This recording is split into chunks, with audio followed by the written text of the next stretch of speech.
사사기의 말씀을 함께 묵상하도록 하겠습니다. 사사기의 사사가 무슨 뜻일까요?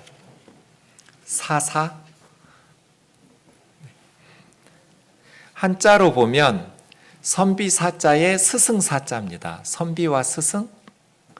그런데 이 단어는 고대 중국에서 법령과 형벌을 맡아보던 재판관들을 이렇게 불렀습니다. 사사기에는 12명의 사사가 나오는데요. 전쟁을 수행하면서 국가적 위기로부터 건지는 그러한 지도자를 사사라고 부르기도 합니다. 요약하자면 사사란 재판하는 사람인데 재판만 하는 것이 아니라 나라를 다스리는 지도자라고 생각하시면 되겠습니다. 하나님은 역사를 모르면 하나님이 어떤 분인지 우리는 파악할 수가 없어요. 하나님은 역사를 통해서 하나님 자신을 우리에게 가르쳐 주셨어요. 그래서 사사기를 공부하는 거예요. 사사기를 통해서 하나님이 어떤 분인지 우리에게 가르쳐 주시고 우리는 또 그 하나님 나라의 백성으로서 하나님 나라의 역사를 통해서 지금 우리 교회가 어떠한 정체성을 가지고 살아가는지를 제대로 파악할 수 있기 때문에 그렇습니다. 그런데 역사에는 매우 중요한 사실이 한 가지 있습니다. 여호수아 1장 1절도 그런데요. 사사기 1장 1절도 똑같은 단어로 시작합니다. 와, 예, 히라는 단어입니다. 와라는 말은 그리고라는 접속사이고요. 예히라는 말은 하야 비동사입니다.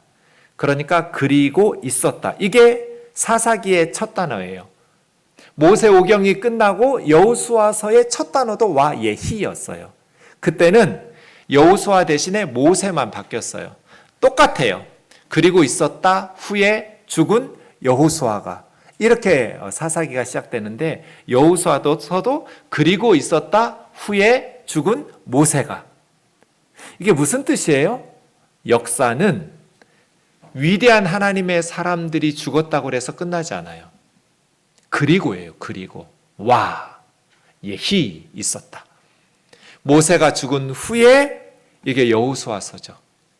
여호수아가 죽은 후에 이게 사사기예요. 아무리 위대한 사람도 다음 구간까지 달릴 수 없어요. 역사는 이어달리기인데 자기 구간만 달릴 수 있어요. 자기 구간이 끝나면 다음 사람에게 바통을 넘겨줘야 돼요. 모세는 위대한 하나님의 종이었죠. 자기 구간을 잘 달렸어요. 그리고 그 다음 구간을 달려야 될 사람들을 말씀으로 잘 양육했고 영적인 리더인 여호수아를 잘 양육해서 바통을 넘겨주었어요. 여호수아도 탁월한 지도자였어요. 여호수아는 자기 구간을 정말 잘 달렸어요. 그런데 문제는 여호수아 다음 이스라엘의 리더가 누구예요? 모세 다음은 누구예요? 여호수아예요. 우리 모두가 대답할 수 있어요. 여호수아 다음은 누구예요? 아무도 대답할 수 없어요. 기억나는 사람이 없기 때문이죠. 그런 의미에서 여호수아는 리더가 해야 될 마지막 사명을 잘 감당하지 못한 사람이에요. 자기 스승 모세가 자기에게 했던 것처럼 자기 다음에 달려야 될 자기 바통을 물려받아야 될 영적인 리더를 세우지를 않았어요. 그럼 이스라엘이라는 나라는 어떻게 될까요? 리더십이 부재하겠죠. 위기에 처하게 되는 것입니다. 우리도 마찬가지죠. 우리가 죽는다고 해서 우리 집이 끝나나요? 교회가 끝나요? 나라 역사도 마침표를 찍나요? 그렇지 않습니다. 예수님이 재림하셔야 마침표가 찍혀져요. 주님이 재림하실 때까지 역사는 와, 예, 히예요. 그리고 있었다. 그리고 있었다. 우리 중에 아무리 신실한 하나님의 사람도 자기 구간밖에 못 달려요. 그럼 우리 어떻게 해야 돼요? 내 구간 열심히 달리고 내 구간을 달리면서 내 바통을 물려받을 다음 세대들을 준비해야 돼요. 그들을 위해서 기도해야 되고 말씀으로 양육해야 되고 나보다 더 충성된 하나님 나라 일꾼이 되도록 우리 자녀들을 잘 양육해야 돼요. 역사는 와, 예, 히 이렇게 계속해서 이어지기 때문이죠. 사사시대입니다. 2장 6절에서 10절을 보십시오. 여호수아가 백성을 이제 각기 기업의 땅으로 돌아가서 살게 했습니다. 정복 후에 12지파가 제비뽑기를 통해서 각각 지파별로 흩어졌고 지파 안에서 다시 제비뽑기를 통해서 가족별로 땅을 분배받았어요.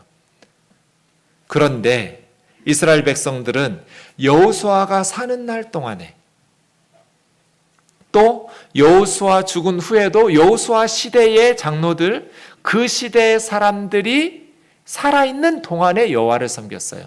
그들은 하나님이 그들을 위하여 베푸신 큰 역사들을 직접 경험하고 보았던 자들이죠. 광야에서 하나님의 기적을 경험했고 요단강이 갈라지면서 요단강을 건너왔고 여리고 성이 무너지는 것들을 경험했고 또 하나님의 능력으로 군사력도 무기도 변변치 않았는데 하나님께서 은혜 베푸셔서 가나안 땅들을 정복하게 하신 하나님의 놀라우신 기적들을 경험하고 보았던 세대들이 하나님을 섬겼어요. 그런데 그 다음은요, 여호수아 죽고 그 세대 사람들이 죽은 후에 어떻게 됐을까요? 8절 9절 보시면 장사 지낸 후에 그 다음 일어난 세대는 하나님을 알지 못했다. 그러니까 부모님들은 신실하게 자기 구간을 잘 달렸어요. 그런데 믿음 좋았던 부모님 세대의 자녀들은 믿음이 사라져 버렸어요. 믿음 좋은 부모 밑에 믿음 없는 자녀들이 바톤을 물려받은 거예요. 하나님을 알지 못했을 뿐 아니라 여호와께서 이스라엘을 위하여 행하신 일도 알지 못했더라. 그러니까 하나님을 알려면 하나님께서 우리를 위하여 행하신 일을 알아야 되거든요. 역사를 모르니까 하나님을 모르게 되는 거예요. 하나님은 역사 가운데에서 하나님 자신을 계시하시는데 말이죠. 하나님께서 예수 그리스도 안에서 우리를 위해서 무엇을 행하셨는지, 우리를 위해서 행하신 하나님의 일들을 우리 아이들에게 잘 가르쳐야 돼요. 하나님께서 우리를 위해서 십자가에서 무엇을 행하셨는지를 가르쳐야 그 아이들이 하나님을 붙잡고 살 수 있잖아요. 이게 사사시대예요. 그래서 사사시대를 영적인 암흑기라고 해요. 하나님을 알지 못하면 이제 가나안 땅에 들어간 이스라엘 백성들은 어떻게 살까요? 가나안 사람들처럼 살아가겠죠. 하나님의 백성으로서의 정체성을 상실하고 세상 사람들하고 똑같이 살겠죠. 그 앞선 부모님의 세대는 가나안 땅을 정복하는 거예요. 그러면 그 다음 세대인 사사시대 사람들의 시대적 사명은 무엇일까요? 오늘 본문 1절과 2절이 그것을 우리에게 가르쳐 줍니다. 첫째, 내가 너희와 함께한 언약을 영원히 어기지 아니하리니. 둘째, 너희는 이 땅의 주민과 언약을 맺지 말며 그들의 제단을 헐라. 정리하자면 젖과 꿀이 흐르는 가나안 땅에서 어떻게 살아야 돼요? 그들의 시대적 사명은 무엇이었어요? 우상들을 섬기는 가나안 사람들의 제단들을 헐고 가나안의 종교와 문화를 제거하는 거죠. 이건 뭐예요? 이제 가나안의 종교와 문화를 제거한 후에 그 땅에 하나님 나라의 종교와 문화를 건설하는 거죠. 언약 백성답게 저렇게 사는 게 가능하구나. 모든 백성들이 저렇게 행복하게 살 수 있구나. 소수의 사람들만 행복하고 다수의 백성들은 노예가 되는 그런 삶이 아닌 모두가 하나님 안에서 평등한, 그리고 모든 가족들이 다 소중히 여김을 받는 저런 삶이 가능하구나를 보여줬어야 돼요. 주변 이방 나라 사람들에게. 이게 이스라엘의 사명이었어요.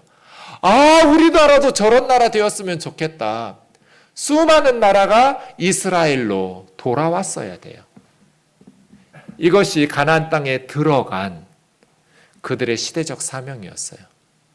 우상 숭배하는 가나안의 종교와 문화를 제거한다. 하나님 나라의 종교와 문화를 건설한다. 그런데 1절, 2절 다시 보세요. 내가 하나님이시죠? 하나님께서 너희와 함께한 언약을 영원히 어기지 아니하리니 너희는 이 땅 주민과 언약 맺지 말며 그들의 제단을 헐라 하였는데 너희가 하나님께서 이 말씀을 계속 반복하셨어요. 모세 살아있을 때부터. 광야에서부터 이 1절, 2절 상반절의 말씀을 하나님은 계속해서 반복하셨어요. 귀가 아프도록 말씀하셨어요. 그런데 이스라엘 백성들은 하나님의 목소리를 듣지 않았어요. 어찌하여 그리하였느냐? 왜 그랬을까요? 왜 하나님의 경고의 말씀을 듣지 않았을까요? 그 사람들이 특별히 악해서 그랬을까요? 그렇지 않습니다.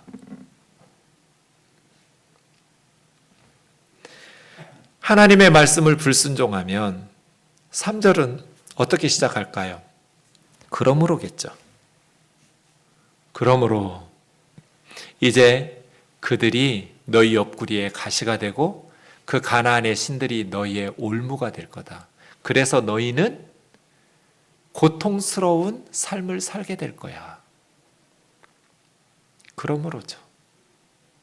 하나님의 말씀에 순종했더라면 그들은 젖과 꿀이 흐르는 땅에서 젖과 꿀을 누리면서 행복하게 살 수 있었을 텐데 하나님의 말씀에 불순종하니까 젖과 꿀이 흐르는 땅에 들어왔는데 옆구리에 가시가 찌르고 올무에 걸려서 생명을 잃게 되는 것이죠. 이 천사의 말씀을 듣고 이스라엘 백성들이 소리 높여 웁니다. 우니라라고 번역한 저 단어가 바카입니다. 바카. 대성통곡하는 겁니다.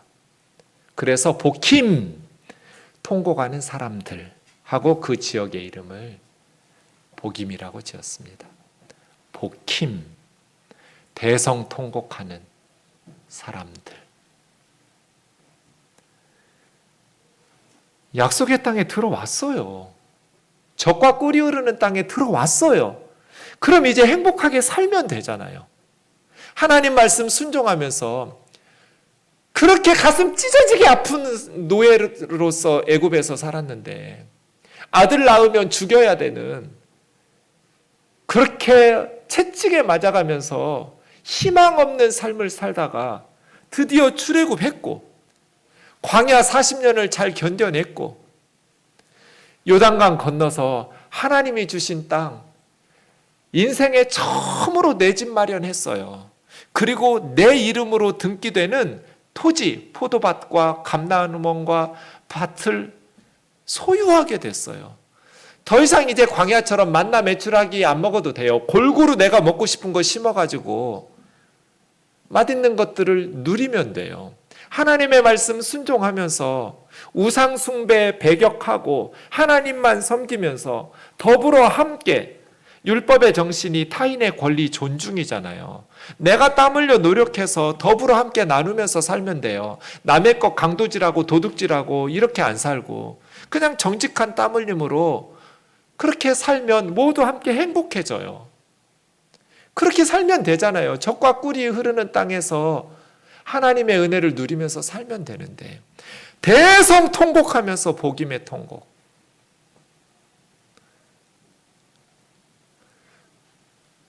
이들은 왜 이렇게 살게 되었을까요?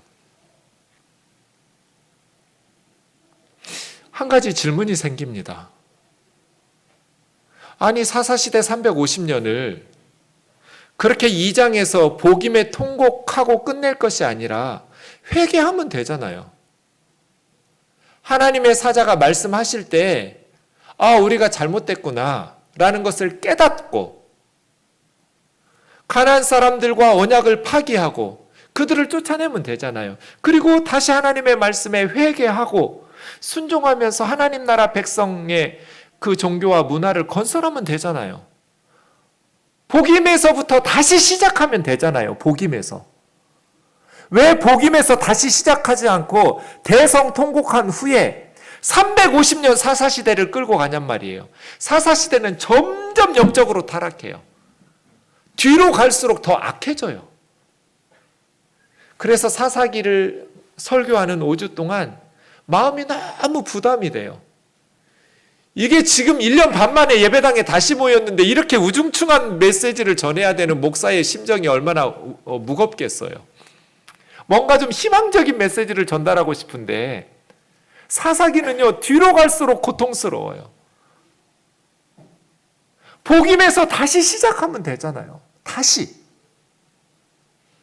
요나 선지자의 40일 후에 니느웨 망한다라는 메시지를 듣고 니느웨 사람들이 회개해서 하나님의 심판을 받지 않았던 것처럼 복임에서 하나님의 천사의 메시지를 듣고 회개해서 하나님의 심판을 받지 않으면 사사시대에 이런 비극이 없을 거잖아요. 그런데 왜 통곡만 하고 끝냈냔 말이에요.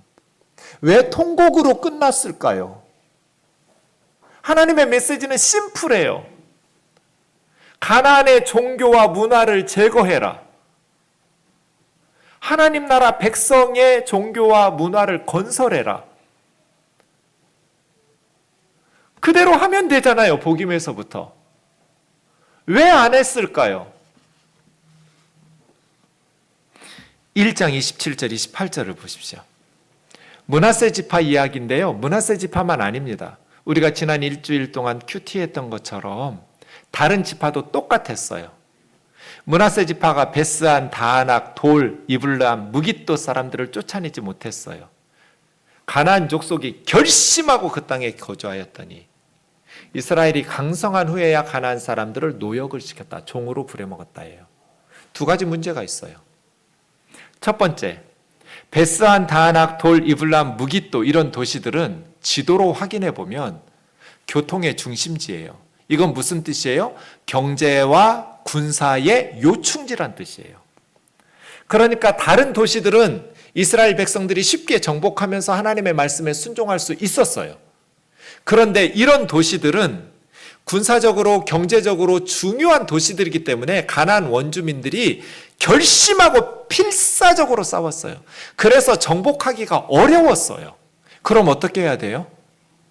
정복하기가 어려우면 포기해야 돼요? 이게 사사시대의 첫 번째 문제점이에요. 잡초는 윗부분만 잘라내는 게 아니에요. 뿌리채 뽑아야죠. 윗부분 잘라내면 또 자라나요. 금방 자라나요. 쫓아내라고 하나님께서 말씀하셨으면 쫓아냈어야죠. 더 심각한 건 28절이에요. 처음에는 힘이 없어서 못 쫓아냈다. 필사적으로 저항해서 못 쫓아냈다고 해요. 그 다음 28절에 강성해졌어요. 그럼 그때라도 쫓아내고 가나안의 종교들의 제단들을 헐어버리고 그들을 쫓아내면 되잖아요. 그런데 노역을 시켰다는 건 뭐예요? 종으로 부려먹었다는 거죠. 쫓아낼 수 있었는데 강성해진 후에도 그들을 쫓아내지 못한 게 아니라 쫓아내지 않은 거예요. 왜요? 경제적 이익 때문에. 그들을 노예로 부려먹기 위해서. 하나님의 명령에 순종하는 것을 포기한 거죠. 하나님의 말씀에 순종이라는 신앙적 순종보다 경제적 이익이 더 크게 다가왔기 때문에 그들은 쫓아낼 수 있었을 때조차도 쫓아내지 않았어요. 이건 못한 게 아니에요. 지금 우리는 어떨까요? 똑같겠죠. 쉽게 전도되는 사람도 있어요. 그런데 이 베스안, 다아낙, 돌, 이블람, 무깃도 사람들처럼 쉽게 전도되지 않는 사람들도 있어요. 필사적으로 저항하는, 아무리 기도하고 전도해도 마음 문을 열지 않는 사람들이 있죠. 그럼 어떻게 해야 돼요? 이스라엘 백성들은 하나님과 함께 베스안, 다아낙, 돌, 이블람, 무깃도를 정복해야죠. 끝까지 하나님 말씀에 순종해야죠. 기도하고 전도했는데 말 잘 안 듣는 사람은 포기해요? 아, 저 사람은 안 되나 보다. 그래도 돼요? 5,000년 우상 숭배한 가정이 복음화 되는 일이 쉽겠냐고요. 5,000년 동안 지배하고 있던 사탄이 하나님에게 쉽게 내주겠어요?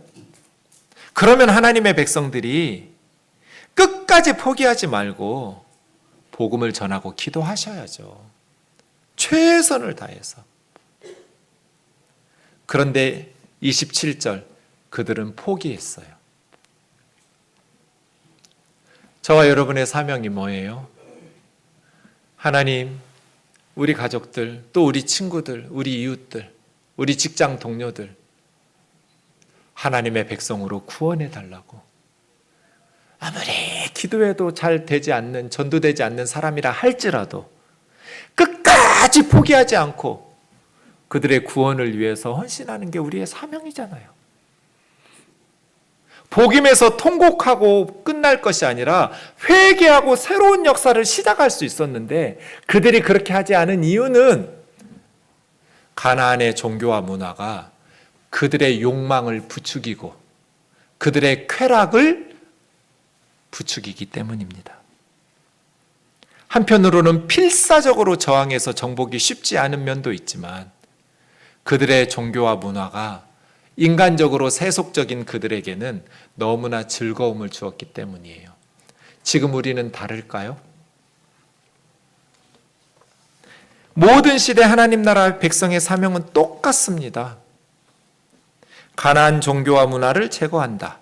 하나님 나라의 종교와 문화를 건설한답니다. 큰 예배당은 지었는데 거기 모인 성도들이 예수님의 제자답게 양육이 되어서 세상의 소금과 빛이 되었냐고요. 실패했어요. 복음화는 이루었는데 복음화 이후에 복음주의가 안 됐어요. 복음주의는 십자가의 복음처럼 다른 사람을 위해서 사랑으로 내가 희생당하는 거예요.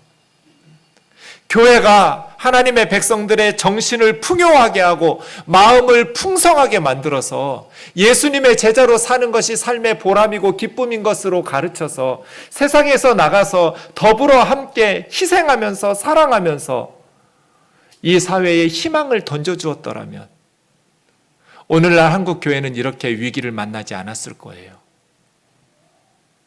복음화는 이루었는데 복음주의의 사회로 만드는데 실패했어요. 그래서 복음의 통곡을 하면서 교회를 염려하고 걱정하면서 탄식하고 있어요. 통곡하는 것보다 더 중요한 것은 정신을 바짝 차리고 새로운 희망을 시작하는 거예요. 실망이 실망으로 끝나고 환멸이 환멸로 끝나는 사회는 미래가 없어요. 실망을 희망으로 바꾸려면, 환멸을 소망으로 바꾸려면 복음에서 통곡하고 끝내고 한숨 쉬고 끝낼 것이 아니라 다시 시대적 사명을 위해서 팔을 걷어 붙이셔야 돼요. 우리 가정에서 내 사명이 뭔지, 우리 교회가 사명이 무엇인지, 우리나라가 지금 우리 시대적 사명이 무엇인지, 내가 주님 앞에 갈 때까지 무엇을 힘써야 되는지 하나님께서 주신 사명을 다시 회복하셔야 돼요. 그러려면 기도가 회복돼야 되고 예배가 회복돼야 되고 말씀의 은혜가 회복돼야 돼요. 내 심령이 냉랭하고 뜨겁게 회복되지 않는데 어떻게 사명을 감당하겠어요? 이미 여러분이 할 수 있는, 정복할 수 있는 데들은 다 정복했을 거예요. 지금 남아있는 적들은 결심하고 포기하지 않으려고 저항하고 있는 적들만 남아있을 텐데 말이에요. 그 적들과 싸워서 나의 사명을 다하시려면 내 심령이 뜨거워져야죠. 은혜가 회복돼야 되고 예배가 회복돼야 되고 기도가 회복되셔야 돼요. 하나님 앞에 부르짖고, 하나님, 내가 주님 앞에 갈 때까지 나에게 주신 우리 가정에서의 사명, 5,000년 우상 숭배를 예수 믿는 가정으로 만들고, 한국 교회가 이렇게 내리막길을 치닫고 있지만 동네마다 건강한 성경적인 교회들이 세워져서 복음화 이후에 복음주의적인 교회들이 세워져서 세상의 희망이 되고 역사의 희망이 되는 그러한 교회를 만들 수 있도록 해달라고 하나님 앞에 뜨겁게 모여서 기도하고 하나님 앞에 실천하면서 말씀에 순종하는 저와 여러분 되기를 주의 이름으로 축원합니다.